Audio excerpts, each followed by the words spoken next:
जय हिंद साथियों, आप लोगों के लिए एक और वीडियो के साथ जिसमें मैं अगला चैप्टर आप लोगों के साथ शेयर करूंगी, जिसका नाम है क्रिया।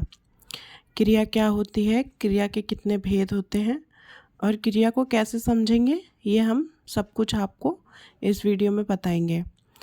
क्रिया के जो भेद हैं, जैसे रचना या कर्म के आधार पर क्रिया के भेद दो प्रकार के होते हैं, सकर्मक क्रिया और अकर्मक क्रिया। पर अर्थ व प्रयोग के आधार पर क्रिया के भेद 10 प्रकार के होते हैं।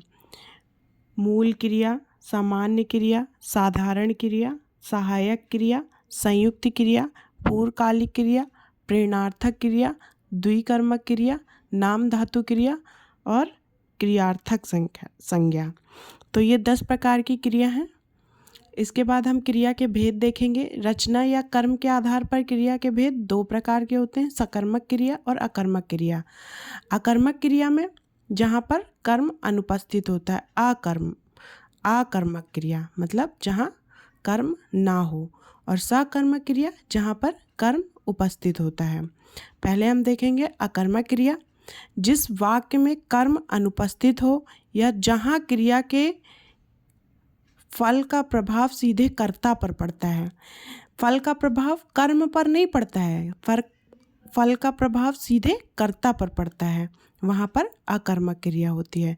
जिस वाक्य में कर्ता की प्रधानता होती है वहाँ पर अकर्मक क्रिया होती है। जहाँ क्रिया संपन्न होती है उसे आधार कहते हैं, कर्म नहीं।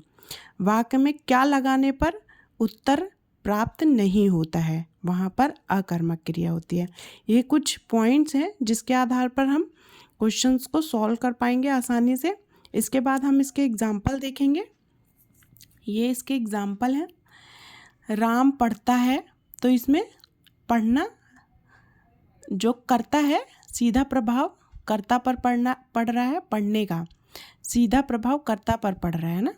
सीता गाती है, गाने का प्रभाव सीधे सीता पर पड़ रहा है, तो यहाँ पर सकर्मक क्रिया अकर्मक क्रिया होगी। मोहन हंसता है, बच्चा रोता है, तो इसमें कोई और कार्य नहीं हो रहा है ना, सीधा कार्य कर्ता कर रहा है, तो यहाँ पर प्रधानता किसकी हो रही है, कर्ता की हो रही है। पक्षी आकाश में उड़ते हैं, आधार क्या है, आकाश। यहाँ पर कर्म आकाश नहीं है, ठीक है। इसमें पक्षी आकाश में उड़ रहे हैं, तो इसमें सीधा प्रभाव पक्षी पर पड़ रहा है, तो यहाँ पर फिर मोर जंगल में नाचता है, छात्र मैदान में खेल रहे हैं। समुद्र उफन रहा है, तो यहाँ पर समुद्र आधार है और उफन मूल क्रिया है।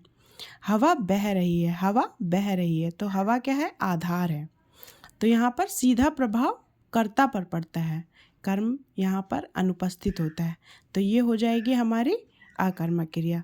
सकर्मक क्रिया के लिए हमारे साथ बने रहिए, अगली वीडियो जल्दी अपलोड करेंगे। धन्यवाद साथियों, जय हिंद।